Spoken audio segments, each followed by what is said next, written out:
Hello everyone, my name is Ram. Well guys, एक बार फिर से मैं आपके सामने हाजिर हूँ एक बहुत अच्छी स्टोरी लेकर। ठीक है, आप टाइटल देख सकते हैं, यहाँ लिखा है the reward for doing good. ठीक है, रिवॉर्ड मतलब होता है इनाम, और डूइंग मतलब करना। डू मतलब करना, ए आई एन जी है, यानी प्रेजेंट पार्टिसिपल फॉर्म है। और गुड मतलब अच्छा, यानी पूरा मतलब क्या हुआ, एक अच्छा काम करने का इनाम। ये स्टोरी की मेन हेडिंग है। ठीक है, फिर गाइस वीडियो में बने रहें। होता क्या है गाइस कि इंग्लिश हर कोई सीखना चाहता है। ठीक है, लेकिन जब इंग्लिश पढ़ने की बात आती है, प्रैक्टिस करने की बात आती है, तो जो स्टूडेंट हैं वो प्रैक्टिस नहीं करते हैं। 2 मिनट वीडियो देखा, एक दो लाइन पढ़ा, इसके बाद वो स्किप कर देते हैं। ऐसे गाइस कोई भी इंग्लिश नहीं सीख सकता। अब जानते हैं इंग्लिश प्रैक्टिस मांगती है, एंड बिना प्रैक्टिस आप इंग्लिश कभी नहीं सीख सकते। आपको टाइम देना ही पड़ेगा। एक बार में ना समझ में आए, 2 बार वीडियो देखिए, 3 बार देखिए। ऐसा हर कोई किया है और करता भी है सीखने के लिए। तो वीडियो में बने रहें। बिल्कुल इजी वे में अच्छी तरह से पढ़ाने की कोशिश करूंगा, ताकि आपको हर सेंटेंस, हर वाक्य अच्छी तरह समझ में आ जाए। अब वीडियो देखेंगे या तो आपको खेती यकीन हो जाएगा। ठीक है, तो वीडियो में बने रहें। यहाँ लिखा है a poor little girl had no room to stay in. ठीक है, इस सेंटेंस बहुत लंबा है, हम इन तक ट्रांसलेट कर लेते हैं। ठीक है, देखिए ध्यान से, अ पुअर लिटिल गर्ल। ठीक, यहाँ से लेकर और गर्ल तक ये अपना सब्जेक्ट है। अ पुअर एक गरीब, लिटिल गर्ल छोटी सी लड़की। ठीक है, एक गरीब छोटी सी लड़की, हैड नो रूम उसके पास रूम नहीं था। क्या करने के लिए? टू स्टे इन, ठहरने के लिए, यानी रहने के लिए उसके पास रूम नहीं था। स्टे मतलब होता है ठहरना या रुकना। ठीक है, ओके, बिल्कुल आराम से समझते हुए चलिए। मैं चाहता हूँ कि हर कोई इंग्लिश पढ़ना सीखे। एंड और nothing more to eat except for a piece of bread. इधर ब्रेड लिखा है, ऑफ तक हम ट्रांसलेट कर लेते हैं। ठीक है, नथिंग मोर, अच्छा उसके पास घर नहीं था। नथिंग मोर टू ईट, उसके पास खाने को भी कुछ नहीं था। एक्सेप्ट, एक्सेप्ट मतलब होता है के अलावा। ठीक है, किसके अलावा? फॉर अ पीस ऑफ, एक टुकड़ा के अलावा। टुकड़ा क्या था? ब्रेड, यानी रोटी। यानी एक रोटी के अलावा उस लड़की के पास ना तो रूम था, ना कुछ खाने को था। एंड और a rest soul to beat the cold, उसके पास एक रेस्ट सोल थी। सोल मतलब वही साल जो हम ओढ़ते हैं, पहनते हैं। ठीक है, ठंडियों में।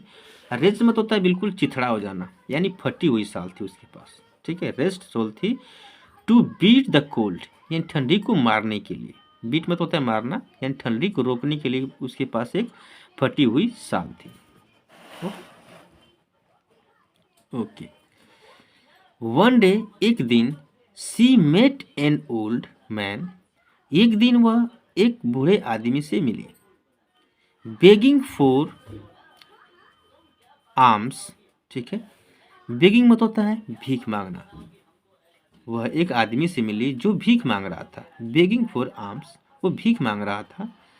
ही क्राइड, उसने चिल्लाया, उस आदमी ने चिल्लाया, आई एम वेरी हंग्री, कि मैं बहुत भूखा हूँ। Please give me some bread. और उस आदमी ने क्या बोला? प्लीज़, कृपया, गिव मी सम ब्रेड, क्या आप मुझे कुछ, please give me some bread, मुझे कुछ रोटी दो।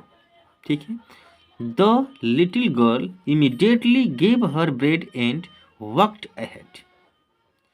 द लिटिल गर्ल, वह छोटी सी लड़की, इमीडिएटली तुरंत, गेव हर ब्रेड, उसने अपना ब्रेड दे दिया, अपनी रोटी दे दी, एंड वॉकड, और चली गई, अहेड, आगे। वक्त मतलब टहलकर जाना, वो तुरंत चलकर आगे चली गई। See then saw a young boy shivering in the cold.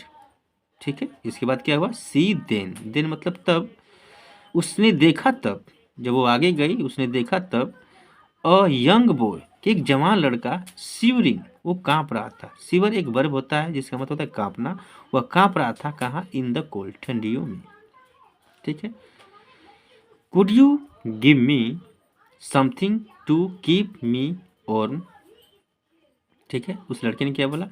Could you give मी, क्या आप मुझे दे सकती हैं समथिंग, कुछ, to keep me your, warm मतलब होता है गर्म, यानी मुझे गर्म होने के लिए, इस ठंडी से बचने के लिए क्या आप मुझे कुछ दे सकती हैं।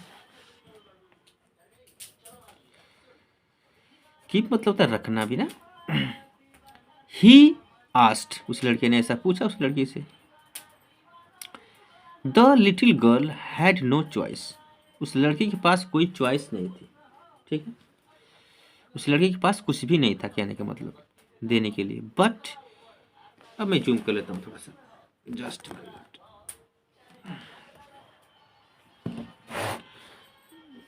एक मिनट, जस्ट मिनट, थोड़ा सा सही रहेगा ना, ज़्यादा छोटा दिखा दे रहा होगा। ठीक ठीक, हम कहाँ थे। ही आस्क्ड, उस लड़के ने ऐसा पूछा कि मुझे कुछ गर्म होने के लिए आपके पास कुछ है तो मुझे दीजिए। The little girl had no choice, उस लड़की के पास कोई चॉइस नहीं था, यानी उस लड़की के पास कुछ नहीं था ऐसा देने के लिए, ठीक है। बट लेकिन to give her rest soul, लेकिन उसने अपना फटी हुई साल दे दी। But to give her rest soul, उसने अपनी साल दे दी फटी हुई। 8 नाइट, रात में, क्या होता है रात में भाई। She looked up at the star spangled sky and prayed to God to give her some shelter and food, ठीक है। क्या हुआ, सी लुक्ड अप, उसने देखा, ठीक है, लुक्ड अप उसने देखा, एट द स्टार, स्टार मतलब तारे, तारों की तरफ देखा, स्प्रेंगल्ड स्काई यानी वो आसमान में जगमगा रहे थे, ठीक है, उस तारों को देखा। एंड प्रेड टू गॉड, और भगवान से प्रार्थना की, प्रे किया, क्या प्रे किया, to give her some shelter, shelter मतलब होता है पनाह, शरण, और भगवान से उसने मांगा, गिव हर टू शेल्टर, देने के लिए मांगा, पनाह यानी अपनी शरण में भगवान को लेने के लिए उसने कहा। एंड और फूड, और खाने के लिए कहा, ठीक है, उस लड़की ने भगवान से कहा कि आप मुझे शरण लीजिए और मेरे खाने के लिए कुछ करो, ठीक है। व्हेन, जब, सी ओपन्ड हर आइज, जब उस लड़की ने आँख खोला, सी ओपन उसने खोला, हर आइज अपनी आंखें, सी फाउंड उसने पाया, स्टार डॉलर, ठीक है, उसने तारों वाला, स्टार किस पे लगा होता है, किस डॉलर किस पैसे पे स्टार का चिन्ह होता है, आप समझ जाइए। उसने डॉलर देखे जो इस पे स्टार बना हुआ था, shining bright on the ground, जो चमक रहे थे ग्राउंड पे। एंड हर्ड अ वॉइस से, और उसने, उस लड़की ने हर्ड सुना, अ वॉइस से, एक वॉइस सुना, से कहते हुए, दिस इज योर रिवॉर्ड, कि तुम्हारा इनाम है, for doing good to others, दूसरों के लिए अच्छा काम करने के लिए ये तुम्हारा इनाम है, ठीक है। दिस इज योर रिवॉर्ड, ये तुम्हारा इनाम है, फॉर डूइंग करने के लिए, गुड टू अदर्स, दूसरों के लिए अच्छा करने के लिए ये तुम्हारा इनाम है। ये स्टोरी, ठीक है। अब इसका आप स्क्रीनशॉट ले लें ताकि आप घर पे प्रैक्टिस कर सकें। मैं हर वीडियो का स्क्रीनशॉट देता हूँ, आप इसका भी ले सकते हैं। अगर आप मेरे चैनल के प्लेलिस्ट में जाएंगे तो आप देखेंगे कि एक से बढ़कर एक स्टोरी मिलेगी आपको, इंग्लिश टू हिंदी ट्रांसलेशन, और हर स्टोरी बिल्कुल ईजी वे में अच्छी तरह से पढ़ाई गई है, आप खुद भी प्रैक्टिस कर सकते हैं। तो मिलते हैं नेक्स्ट वीडियो में। थैंक्स फॉर वॉचिंग, धन्यवाद।